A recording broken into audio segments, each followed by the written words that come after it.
যাক বাবা, তোমার ননদের শেষ পর্যন্ত বিয়ে হলো। একটা দায়িত্ব মিটলো বলো।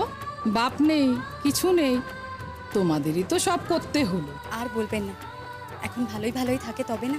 সেই তো আজকালকার দাদা বৌদিরা, ওর অনেক কপাল যে তোমার মতন বড় বৌদি পেয়েছে। আর সব দিক সামলে রেখেছো তুমি। কত করলে বলো, সবই তো তোমাদের সামলাতে হলো। বাবা তো তেমন কিছু রেখে যেতে পারেননি।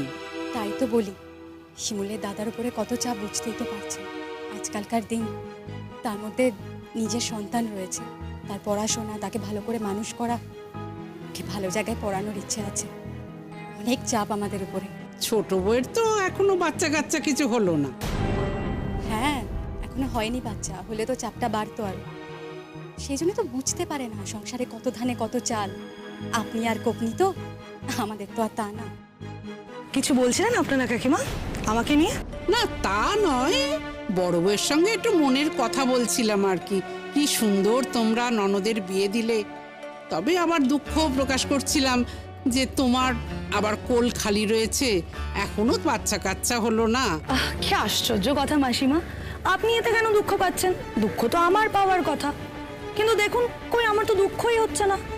আর তাছাড়া এখনো তো সময় পেরিয়ে যায়নি মাসিমা, সবে তো 3 বছর হলো বিয়ের, এখনো আমার হাতে ঢের সময় আছে। তবে তোমারও তো বয়স এমন কিছু কম নয়, কচি বউ তো আর আসনি। কিন্তু আমার শাশুড়ি মা তো কখনো আমাকে নিয়ে এসব কিছু বলেনি, আমার স্বামীও বলেনি। কিন্তু আপনারা এই পাড়া প্রতিবেশীরা আমাকে যদি এক কথা বারবার বলতে থাকেন, তাহলে তো আমারও খুব খারাপ লাগে মাসিমা। আপনারা এটা নিয়ে এত ভাবছেন কেন বলুন তো মাসিমা? যদি ভাবারই হয় তাহলে আমার শাশুড়ি মা ভাববেন, আমার স্বামী ভাববেন। আচ্ছা, আপনারা খেয়েছেন তো? ও, খাননি এখনো? বিয়ে দেখছেন বুঝি? ঠিক আছে, আপনারা বিয়ে দেখুন, নইলে কিন্তু ফার্স্ট ব্যাচ ওদিকে বসেছে, ওনারা এক্ষুনি উঠে পড়বেন। আপনারা বরং সেকেন্ড ব্যাচে বসে পড়ুন। আসছি মাসিমা। বাবা, ছোট বউয়ের যা মুখ। সেই জন্যই তো আমি মুখ লাগাই না। সবাইকে কি আর আমার মতন পাবেন? ঠিকই বলেছো, এই জন্যই তো পাড়ার কেউ ওকে দেখতে পারে না। সব সময় খটর খটর করে কথা শোনায়।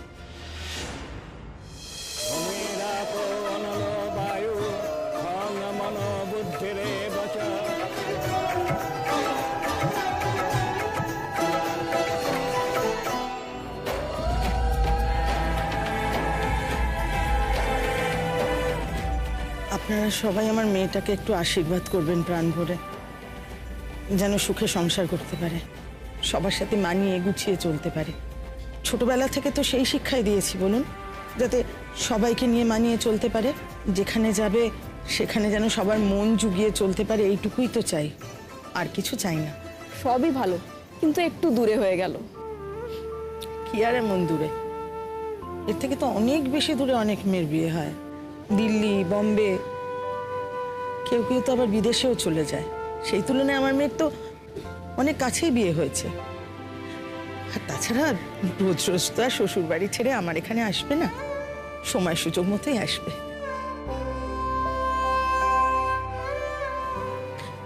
আসলে একটা মাত্র মেয়ে তো, সেই জন্য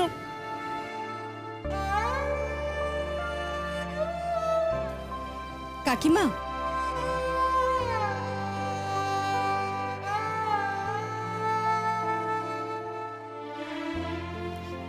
কাকিমা মন খারাপ করবেন না, আমরা তো সবাই আছি। শিমুলের পাশে আমরা থাকবো, আমরাই ওকে দেখে রাখবো।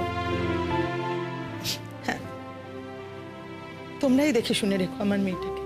এতদিন তো এখানে একরকম ভাবে ছিল বলো, এখন শ্বশুর বাড়িতে গিয়ে নতুন ঘর, নতুন সংসার, সবকিছু নিয়ে যদি মানিয়ে গুছিয়ে থাকতে পারে, তাহলেই আমার শান্তি, জানো তো। দেখবেন না সীমা, এরপরে শিমুল কিন্তু শ্বশুরবাড়ি থেকে আর আসতেই চাইবে না। আর ওই যে সুচরিতাদি বললো, আমরা আছি তো। তাই যেন হয় মা, যেখানে থাকবে সেখানে তো মন টিকিয়ে থাকতে হবে বলো। কষ্ট হবে মেয়েটার জন্য, এতদিন একসাথে ছিলাম, কিন্তু আমার কষ্ট হচ্ছে বলে আমার মেয়ে যদি শ্বশুর ঘর না করে আমার কাছে এসে পড়ে থাকে, সেটা তো আমি মন থেকে চাই না, তাই না? তা কেন? আপনার তো একটি মাত্র মেয়ে, মেয়ে শ্বশুর বাড়ি যাচ্ছে আর আপনি যাবেন না মেয়ের খোঁজ নিতে? সে কেমন আছে জানতে যাবেন না মেয়ের বাড়িতে? না না, মেয়ের বাড়ি আমি কি করে যাব? ওরাই বরঞ্চ সময় সুযোগ পেলে আসবে এখানে। ওইসব দিন এখন নেই কাকিমা। মেয়ের বিয়ে দিয়েছেন বলে শ্বশুরবাড়িতে গিয়ে তাকে দেখতে যাবেন না, এখন আর এসব হয় না। মেয়ের বিয়ে দিয়েছেন যখন গিয়ে দেখবেন মেয়ে কেমন আছে। হ্যাঁ, ওই ফোন করব, যা কথা বলার ফোনেই হবে, ফোনেই খোঁজ খবর নেব। আসলে বোঝোই তো আমার ছেলেরা তো চাকরি করে, কে নিয়ে যাবে বলো তো আমাকে? বৌমারাও ব্যস্ত থাকে। অবশ্য ছোট বৌমা শিমুলকে খুব ভালোবাসে, ও হয়তো যাবে মাঝে মাঝে। ও গেলে ওর কাছ থেকেই তো খবর টবর সব পাবো বলো। আমার বয়সও হয়েছে, একা একা তো আর আগের মতো যাতায়াত করতে পারি না। তাছাড়া তোমরা তো রইলেই, আমার আর তো চিন্তা নেই। এবার সিঁদুর দান। দেখি দেখি নতুন বউকে কেমন সুন্দর দেখতে লাগছে। আহা, খুব খুব সুন্দর লাগছে তোমাকে দেখতে। আমি তো একবার এসেছিলাম তোমার কাছে, তোমার দেখে আমি খেতে চলে গেছিলাম। খুব খিদে পেয়েছিল আমার, জানো তো। খেয়ে দে তারপরে আমি আবার এলাম। তুমি কেমন আছো? ভালো আছো তো? হ্যাঁ, তুমি জানো ওইদিকে কি কাণ্ড হচ্ছে তুমি জানো?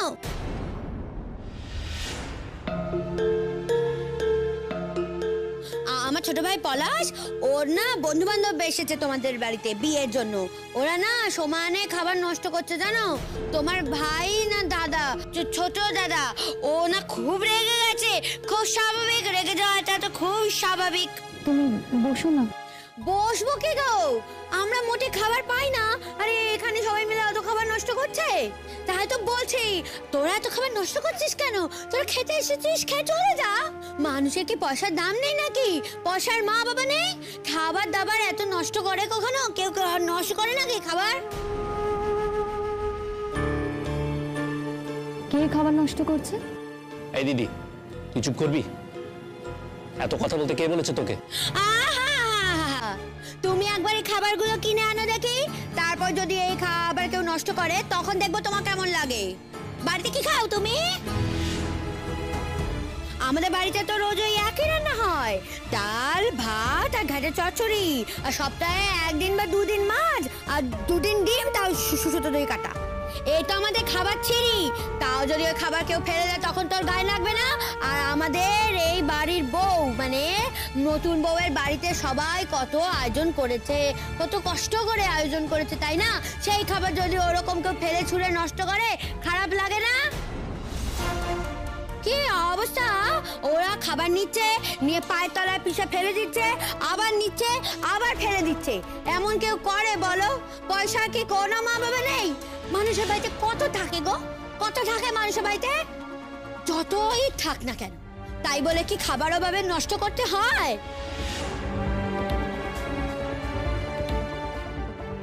তোর বন্ধুদেরকে বল, তোর অনেক বন্ধু ওখানে আছে, দেখতে পাচ্ছিস না? এখানে তো অনেকে নেই, ওই তো ওরা 2-3 জন মাত্র ওখানে। না, ওরা সবাই খাবার নষ্ট করছে, কিন্তু তোর বাকি বন্ধুরা। তুই চুপ করবি দিদি, চুপ কর তুই। আচ্ছা, কোথায় খাবার নষ্ট করছে? ওই যে তোমার বাপের বাড়ির লোকেরা একটা ঘরে তো জলখাবারের আয়োজন করেছে না, সেই ঘরে তো কিছু লোক বসে খাচ্ছে। যাদের খাওয়া হচ্ছে তারা এখানে চলে যাচ্ছে, যাদের খাওয়া হয়নি তারা এখনো এখানে আসতে পারেনি। আবার তোমার বিয়ে দেখবে বলে না অনেকে খেতে যায়নি। আমার খুব খিদে পেয়েছিল বাবা, আমি গিয়ে খেয়ে চলে এসেছি। আমাকে যা দিয়েছিল আমি সব খেয়েছি। তুমি সবাইকে জিজ্ঞাসা করো, আমি কোনো খাবার নষ্ট করিনি। আর ওই যারা খাবার নষ্ট করছে তারা এখন ওখানে বসে আছে, বারবার বলছে দাও, দিলে খাবার পায়ের তলায় পিষে নষ্ট করছে, বলছে তারপরে আবার দাও। আচ্ছা বাপু, তুমি আমার একটা কথা বলো, জলখাবারের কত আয়োজন করা থাকে বলো তো? একটু বুঝতে হয় তো, বলো। আর তাছাড়া তোরা খাবার দাবার নষ্ট করবি কেন তাই বল তোরা একবার। মানুষ তো কত লোকে খেতে পায় না, গরিব দুঃখীদের তোরা খাবার দিয়ে দে। বদমাইশের ছাড় কোথাকারে। আমি বলতে গেলাম, আমাকে ধমক দিয়ে এখানে পাঠিয়ে দিল। আমি তাই ভাবলাম আমি এখন নতুন বউয়ের কাছে যাব, গিয়ে নালিশ ঠুকবো। নতুন বউ তোদেরকে আচ্ছা করে দেবে, ভালো করে দেবে। তোমাদের বাড়িতে তোমার দাদারা কিচ্ছু বলতে পারছে না, মেয়ের বিয়ে বলে কথা, তাই না? কিন্তু তোমাদের বাড়িতে আর কেউ নেই, তাই না? তাদেরকে একটু বলো না গিয়ে একটু রুখে দাঁড়াতে। তা নইলে এইরকম খাবার নষ্ট করবে, এই তো সহ্য করা যায় না বলো। আমার বুকের ভিতরটা কিরকম হচ্ছে। আমরা তো অত খাবার পাই না, অত খাবার চোখের সামনে কখনো দেখিও নি। আমার খুব খারাপ লাগছে। আহা গো, এই যা খাবার ওরা নষ্ট করলো না, এই খাবার আমাদের 1 মাসের খাবার। সব খাবারগুলো কেমন করে নষ্ট করলো। ছি ছি ছি ছি ছি ছি। দেখো, খাবার নষ্ট করা মহাপাপ। আর তোমার কথা যদি সত্যি হয়, তাহলে যতক্ষণ না পর্যন্ত খাবার নষ্ট বন্ধ হচ্ছে, ততক্ষণ অবধি এই বিয়ে হবে না।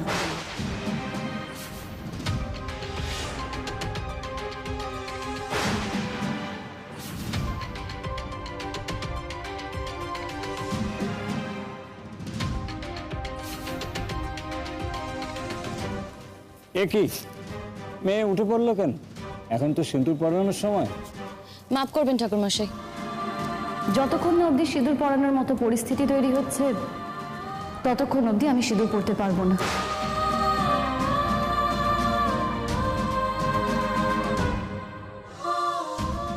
আমার বাবা নেই। বাবার জমানো টাকা দিয়ে মা অনেক কষ্ট করে আমার বিয়ের চেষ্টা করেছে। আমার দাদারা সংসারের খরচা বাঁচিয়ে বিয়ের সব জোগাড় যন্ত্র করেছে। তাদের অর্থে এভাবে ধ্বংস হবে, সেটা তো আমি কিছুতেই মেনে নিতে পারবো না। তাই এই ব্যবস্থা যতক্ষণ অবধি প্রতিবাদ হচ্ছে, যতক্ষণ অবধি লোকজন সুস্থভাবে খাওয়া দাওয়া করছে, ততক্ষণ অবধি এই বিয়ে হবে না। কি হয়েছে কি শিমুল? বিয়ে বাড়িতে এরকম একটু একটু হয়। বিয়ে বাড়িতে এরকম কি হয়? বুফেতে খাবার নষ্ট করা যায়? হ্যাঁ, নষ্ট করা যেতেই পারে। তা তোমাদের বাড়ি হলে তোমরা বুঝি এটা মেনে নিতে? নাকি ছেলে পক্ষ বলে সব কিছুই করা যায় আর মেয়ে পক্ষদের কোনো কিছুই করার অধিকার নেই?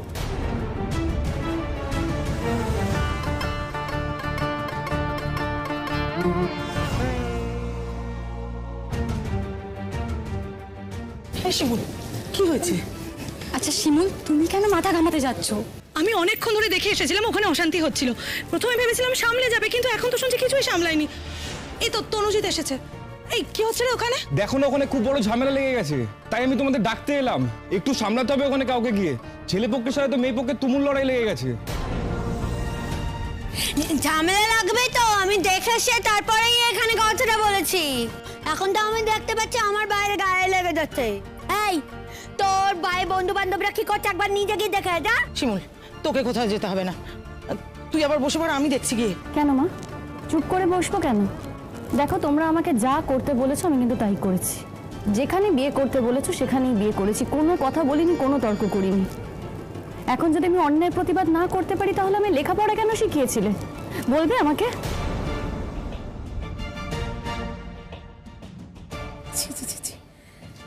এসব কি হচ্ছে বলো দেখি। পলাশের বন্ধুগুলো তো ওই রকমই, এক একটা অপদার্থ। তার মধ্যে আমাদেরও পাড়ার ছেলেগুলো রয়েছে। চলো তো আমরা গিয়ে দেখছি। শিমুল, তুমি চিন্তা করো না, আমরা যাচ্ছি। হ্যাঁ হ্যাঁ, আমরা থামিয়ে দিচ্ছি, তুমি টেনশন নিও না, সব ঠিক হবে। দেখো, যতক্ষণ না পর্যন্ত সবকিছু বন্ধ হয়েছে, এই খবর আমার কাছে আসছে, ততক্ষণ অবধি আমি সিঁদুর পরবো না।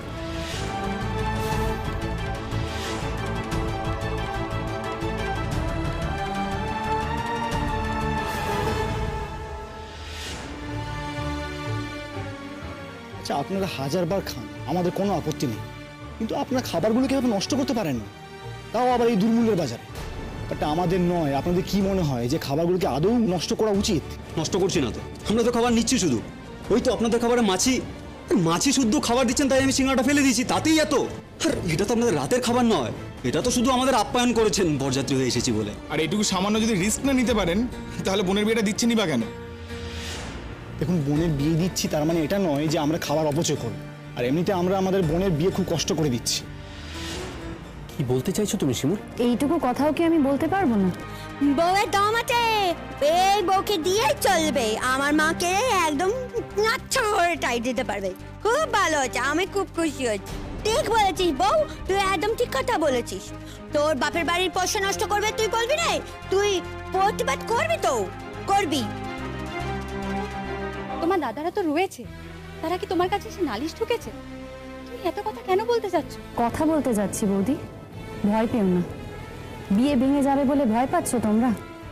এখনো বিয়েটাই হয়নি, সেখানে আমার দাদাদের ধন সম্পত্তি সবকিছু নষ্ট করছে। বিয়ের পর যে আমাকেই শেষ করে দেবে না, তার কি গ্যারেন্টি আছে বলো তো? দেখো, আমার যদি কিছু হয় তোমার হয়তো কিছু যায় আসবে না, তোমার হয়তো খারাপও লাগবে না, কিন্তু আমার মায়ের তো খারাপ লাগবে, আমার মায়ের তো যায় আসবে। তাই আগে থেকেই না আমি একটু রক্ষা করার চেষ্টা করছি। চুপ কর শিমুল, এবার চুপ কর। এবার বিয়েটা না ভেঙে যায়। বিয়ে ভেঙে গেলে বিয়ে ভেঙে যাবে, কিন্তু তা বলে এটা হতে পারে না আমার দাদাদের টাকা এভাবে ধ্বংস করবে, নষ্ট করবে, আমাদের অপমান করবে, অসম্মান করবে। এটা তো আমি মেনে নিতে পারি না। শিমুল, তুমি একজন নতুন বউ, নতুন বউয়ের মতো থাকো প্লিজ। কেন গো, নতুন বউ বলে কি আলাদা কিছু হয় নাকি? নতুন বউয়ের কেটে গেলে বুঝি রক্ত বেরোয় না? নাকি ছুরি গাঁথলে তার লাগে না? যখন সবই হয় তখন তো আলাদা করে নতুন বউ বলে কিছু নেই। আর তুমি যদি সত্যি আমাকে বিয়ে করতে চাও না, যদি সত্যি আমার স্বামী হতে চাও, তাহলে তোমারও উচিত আমার সাথে গিয়ে প্রতিবাদ করার। আর যদি সেটা না করতে পারো, ঠিক আছে, যেতে হবে না তোমাকে। ছোট বৌদি, তুমি যাবে তো? আমি দেখছি শিমুল, তুই এখানে থাক। না ছোট বৌদি, এই ঘটনাটা না আমার জীবনে ঘটছে, তাই এর প্রতিবাদ আমি করবই। আমি যদি এর প্রতিবাদ করতে না পারি, তাহলে সারা জীবন আমার মাথায় চলবে, আমার সারা জীবন মনে হবে যে কিছু অসভ্য লোক আমার বিয়েতে এসেছিল এবং এই অসভ্যতা করে গেছে। তাই আমি নিজেই যাব। তুমি তো খুব প্রতিবাদী মেয়ে দেখতে পাচ্ছি। তা ঠিক, প্রয়োজনে প্রতিবাদ করতে জানি আমি, যেটা তুমি জানো না। সত্যি কথা বলতে কি, মানুষ হিসেবে আমি কিন্তু তোমার থেকে অনেকটাই এগিয়ে।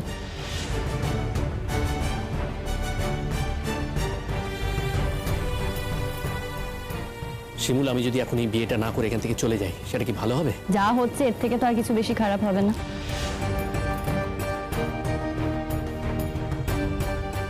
তুমি রাগ করো না বাবা, আসলে শিমুল না কোনো অপচয় দেখলেই সহ্য করতে পারে না।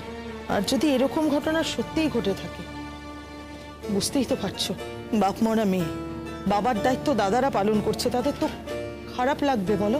তুমি তোমার বন্ধুদের বলো না একটু সমঝে চলতে, একটু যদি সামলে নিতে বলো, তাহলেই তো মিটে যায়। এই ভাই, তোর বউ ওখানে যাচ্ছে, তুই ওখানে যাচ্ছিস না কেন রে? যা ওর সাথে গিয়ে দেখা হয় ওখানে কি হচ্ছে। না না পরাগ, তো তোরা এখানে থাক তোরা। দেখুন, সত্যি যদি এরকম কিছু হয়ে থাকে, আমরা ক্ষমা প্রার্থী। হ্যাঁ বৌদি, তুমি দুঃখ পেও না। দেখো, এরা তো আমাদের নিজেদের কেউ না, আজ আছে কাল নেই। দুঃখ না পেয়ে কি করবো বলো তো? যারা আমাদের নিজেদের কেউ না, তারাই কিন্তু আজকে বাড়ি মাতাচ্ছে। শুধু দুঃখ হচ্ছে না গো, অপমানিত বোধ করছে, অসম্মানে লাগছে। আজকে দিনে দাঁড়িয়ে যে কেউ এরকম অসভ্যতম করতে পারে, সেটা না আমি সত্যি ভাবতে পারছি না। তুমি এখানে থাকো মা, আমরা দেখছি আমরা। সত্যি তো খারাপ তো লাগারই কথা। শোনো না, চলো ওখানে, চলো ওখানে গিয়ে তুমি যদি দুটো কথা বলো, তাহলে তো সেই কথায় কাজ হবে। এসো। কাকিমা, কিছু মনে করবেন না, আমি নিজেই যেতে চাই, এর প্রতিবাদ করতে চাই। তোরা কি কেউ আমার সঙ্গে যাবি? তুই যাবি? শিমুল, আমার কথাটা শোন মা, তুই যাস না, তুই এখানে থাক। কিছু মনে করো না মা, তোমার এই কথা আমি রাখতে পারবো না। বেশি পাকামি করছো না? দাদাদের জন্য একেবারে দরদ যেন উঠলে পড়ছে। যদি সেটাই হতো না, তাহলে এরকম ভাবে নিয়ম মেনে বিয়ে করতে যেতেন। নিয়ম করে কিন্তু আমি বিয়ে করতে যাইনি, তোমরাই চেয়েছিলে, তাই আমার নিয়ম করে বিয়ে হচ্ছে। তোমরা যদি আজকে এভাবে আমায় বিয়ে না দিতে, তাহলে তোমাদের মান সম্মানে লাগতো তো। তাই প্লিজ এই ব্যাপারে না আমাকে কোনো দোষ তোমরা দিতে যেও না। আর আজকে নিয়ম করে বিয়ে হচ্ছে বলেই বাকিরা এসে সবকিছু ধ্বংস করে যাবে, সেটা তো আমি মেনে নেব না। এর প্রতিবাদ তো আমি করবই। তুই চল শিমুল, আমি তোকে নিয়ে যাচ্ছি। যারা জিনিসপত্র নষ্ট করেছে তাদেরও বোঝা উচিত যে কোনো মেয়ে দরকার পড়লে রুখে দাঁড়াতে জানে। চল বউ, আমি তোকে নিয়ে যাচ্ছি, চল আমার সাথে চল, দেখি নে। মা, এরপরে যদি ছেলেপক্ষ বিয়ে ভেঙে দেয়, আমাদের কিন্তু কিচ্ছু করার থাকবে না। আমারও তো ভালো লাগছে না, কিন্তু আমি কি করতে পারি বলো? তাও শান্তি নেই আমার। কেন আমাকে এরকম করে জ্বালাস বলতো? এতবার করে বলছি, কেন কথা শুনছিস না? তাহলেই দেখুন আপনি মেয়েকে কেমন মানুষ করেছেন, আর বিচার করুন যে এই মেয়েকে বাড়িতে রাখলে কতটা বিপদ হতো। আমরা একটা ভালো সম্বন্ধ দেখে বিয়ে দেওয়ার চেষ্টা করেছি, তার জন্য তো কম কথা শুনিনি। এখন বুঝতে পারছেন তো, এই মেয়ে বাপের বাড়ি ফিরে এলো বলে শ্বশুর বাড়িতে গিয়ে মানিয়ে নেওয়ার না কোনো ক্ষমতা ওর নেই, আর কোনোদিন থাকবেও না। চল, আমরা সবাই যাব। একটা মেয়ের অপমান মানে আমাদের প্রত্যেকের অপমান। এই ঘটনাটা আমার জীবনেও ঘটতে পারে। এখন থেকে মুখ না খুললে মুখ খোলার অভ্যেসটাই চলে যাবে।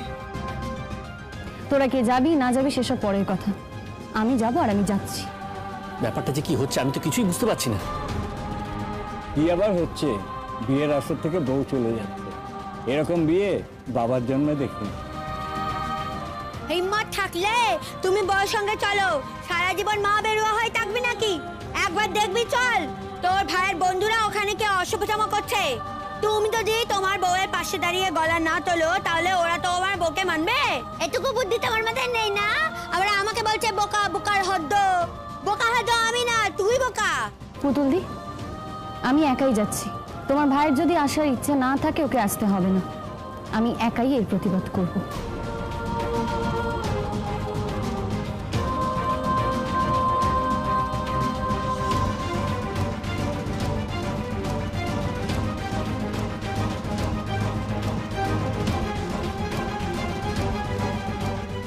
তুমি তোমার বন্ধুদের একটু বোঝাও না, দেখছো তো কিভাবে খাবারগুলো নষ্ট করছে ওরা। এটা কি আদৌ ওরা ঠিক করছে? আরে বাবা, আমি কি বলবো? ওরাই তোকে একজন বললো যে খাবারে নাকি মাছি টাছি বসেছিল। আমি তো ফেলিনি, আমায় বলছেন কেন? আমায় বলে কি লাভ? আর আপনারা এত কিছু আয়োজন করতে গেছিলেনই বা কেন? সবাইকে রাতের খাবার খাইয়ে বাড়ি পাঠিয়ে দিতেন। কি একটু কি ফেললো না ফেললো তার জন্য যদি আপনারা এভাবে রিয়াক্ট করেন তাহলে তো। কি বলেন? কে একটু কিভাবে ফেলেছে? আপনারা দেখতে পাচ্ছেন না ডাস্টবিনটা প্রায় ভর্তি হয়ে গেছে? আপনারা কি কেউই দেখতে পাচ্ছেন নাকি না আলাদা ভান করছেন? কোনটা বলুন? ছোটদা,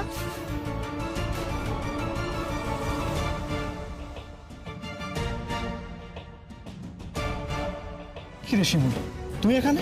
দরকার পড়েছে তাই এসেছি।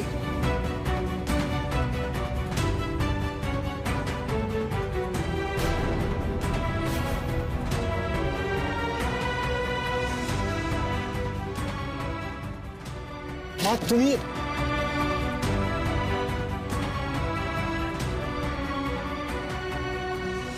আচ্ছা মা, এনারা সবাই এখানে কি করছেন? শিমুলকে থামা তোরা। বিয়ের আসর থেকে সিঁদুর না পরে উঠে চলে এসছে।